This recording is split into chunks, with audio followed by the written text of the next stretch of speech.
Hey y'all, so I'm back on here to kind of talk about how I decided what I wanted to do, which is school counseling. It took me a minute to officially solidify, but I wanted to kind of come on here and share how I went about deciding on a career path.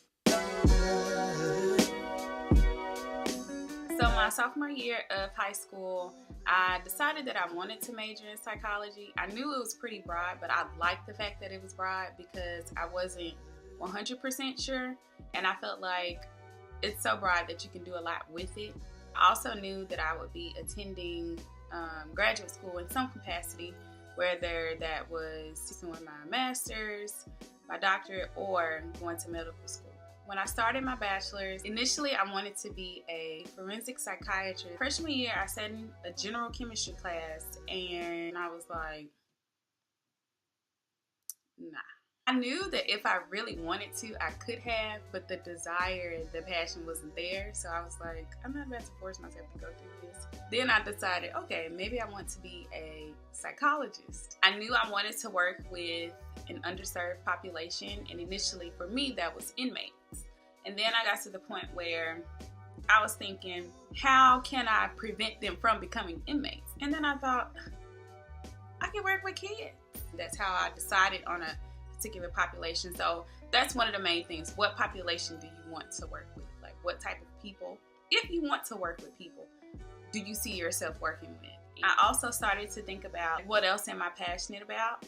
So my sophomore year of college, I realized that I'm passionate about education. Being a student is something that I enjoy. It's something that I take pride in. I mean, this grad school thing, it's taking it to another level. But I've always been passionate about my education, and I thought, what if I could be in a position to inspire other people to take pride in their education? I've always enjoyed school. However, I've always been that student, like I never had a favorite subject, because my motto was, it doesn't matter if I like the subject, it doesn't matter if I like the class, it doesn't matter if I like the teacher or the professor, I still have to do good in this class, I still want an A in this class. So that helped me to kind of cross out teaching, because I don't have anything that I'm so passionate about that I would like to be in a classroom and teach students, or a subject that I'm like super great at, because you know how some people like they just get stuff like that.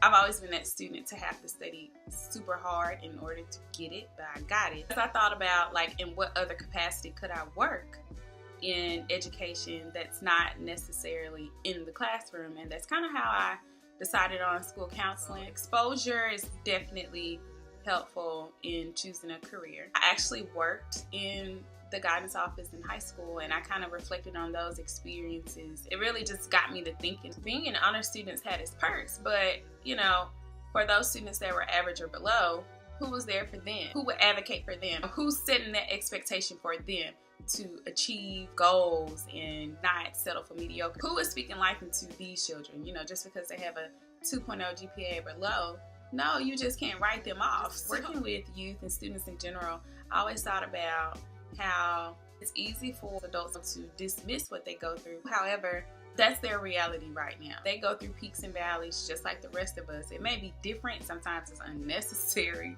and it can be prevented, but who's going to teach them how to speak up for themselves and how to just teach them basic skills that will help them develop into productive adults? And another thing, at one point I was debating on if I wanted to do mental health or school counseling, and as I spoke with different professors about it, they told me, think about the type of environment that you want to work in. You can kind of narrow it down even more. That helped me narrow it down, because I knew I wanted to be in an environment where I would be able to grow with those students and those families throughout their educational journey. I think it would be cool to belong to a community with a sense of pride. When you have so much stuff going on, it's hard for you to focus on your academics, but when you feel safe, you feel valued, you feel like you belong, that increases the chances of you doing better. And like, I have other interests and goals, but I feel like I've tried to talk myself out of certain things for so long,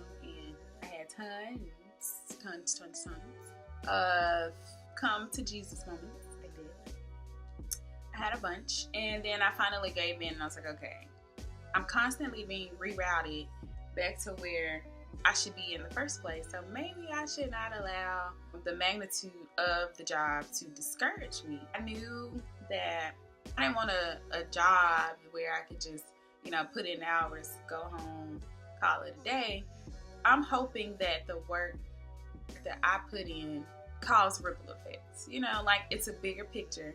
It's bigger than me. I currently have 3 more semesters left in school counseling, and I'm just ready for it. I'm ready for the challenge. I know it surely will be a challenge considering all the things that you have to do, but somebody has to do it, and that somebody will be your girl.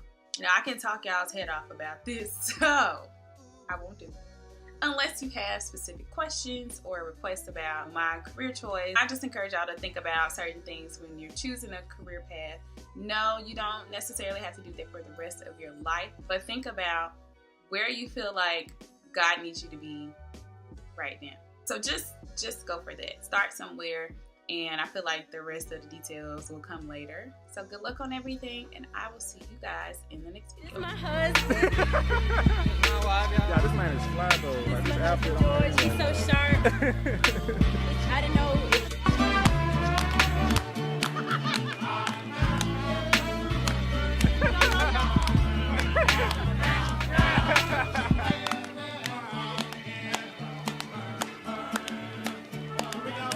9 times out of 10, I will be that educator live at the pep rally. I'm going to try not to take it away from the kids, but sometimes I can control myself.